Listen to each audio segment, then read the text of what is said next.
Most popular member V, যাকে সবাই ফ্যাশনিস্টা হিসেবেই কনসিডার করে। ইনফ্যাক্ট 2021-এ মোস্ট হ্যান্ডসাম পুরুষের খেতাবও তার ঝুলিতেই রয়েছে। অলমোস্ট $20 মিলিয়ন সম্পত্তির মালিক ভি। তার লাইফস্টাইল এখন বিলাসবহুলভাবে জীবনযাপন করছে, যেটা অনেকের কাছে স্বপ্নের মতো। ইনফ্যাক্ট ভি এর কাছেও একটা সময় তার এই লাইফস্টাইলটা স্বপ্নের মতোই ছিল, কারণ ভি যেই ফ্যামিলি ব্যাকগ্রাউন্ড থেকে উঠে এসছে সেখানে এমন বিলাসবহুল লাইফস্টাইলের কথা আসলেই কেউ ভাবে না। অ্যান্ড রাইট নাও আপনাদেরকে ভি এর জীবনের স্ট্রাগলের কাহিনী শোনাবো, যেটা জানলে আপনিও হয়তো ইন্সপায়ার্ড হবেন। ভি এর আসল নাম কিম তাহাইয়ুং। ভি 30 ডিসেম্বর 1995-এ সাউথ কোরিয়ার ডায়েগু শহরে একটি কৃষক পরিবারে জন্মগ্রহণ করে। ভি তার 3 ভাই বোনদের মধ্যে সবার বড়। তার পরিবারের ফিনান্সিয়াল অবস্থা খারাপ হওয়ার কারণে ভি এর বাবা মা দুজনেই কৃষিকাজ করতেন। দ্যাটস ওয়াই ভি এর সঙ্গে তাদের খুব বেশি সময় কাটানোর সুযোগ হতো না, এবং ভি কিন্তু এই কারণে ছোটবেলা থেকেই তার দাদির কাছেই বড় হয়েছিল। ভি এক ইন্টারভিউতে জানিয়েছিল তার দাদি তাকে 14 বছর ধরে লালন পালন করেছে এবং তার দাদি তার অনেক কাছের একজন মানুষ ছিলেন। এনিওয়ে, কৃষক পরিবারে বেড়ে ওঠায় ভি এর ছোটবেলায় কোনো বড় স্বপ্ন তো ছিল না। সে খুব ছোট থেকেই ধরেই নিয়েছিল বড় হয়ে সে তার বাবার মতোই কৃষক হবে। বাট ভি এর এই চিন্তা ভাবনা টোটালি পাল্টে যায় যখন ভি তার বাবার ইন্সপিরেশনে স্যাক্সোফোন বাজানো শেখা শুরু করে। আর ব্যাস তখন থেকেই তার ভিতরে মিউজিকের প্রতি আগ্রহের বীজ একটু একটু করে বোনা শুরু হয়।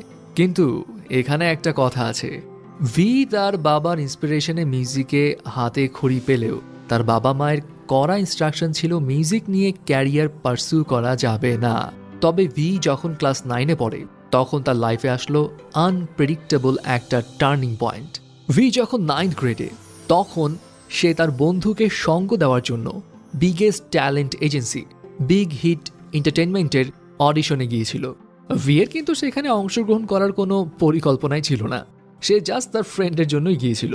কিন্তু হঠাৎ করে বিগ হিট এন্টারটেইনমেন্টের একজন সদস্য ভিকে ওই শোতে পার্টিসিপেট করতে বলে। ভি অংশগ্রহণও করে। অ্যান্ড সারপ্রাইজিং বিষয় হচ্ছে, যেই মানুষটার পার্টিসিপেট করার কোনো প্ল্যানই ছিল না সেই মানুষটাই একমাত্র পুরো শহর জুড়ে সিলেক্ট হলো। ব্যাস এরপর আর কি, ভি তার বাসায় তার বাবা মাকে সামহাউ বুঝিয়ে শুনিয়ে ট্রেনিং ক্যাম্পে যাওয়ার জন্য পারমিশন নিল। কিন্তু আমরা তো জানি কে পপ ইন্ডাস্ট্রিতে নিজেকে প্রুভ করতে হলে ট্রেনি পিরিয়ডটা কতটা কঠিন হয়।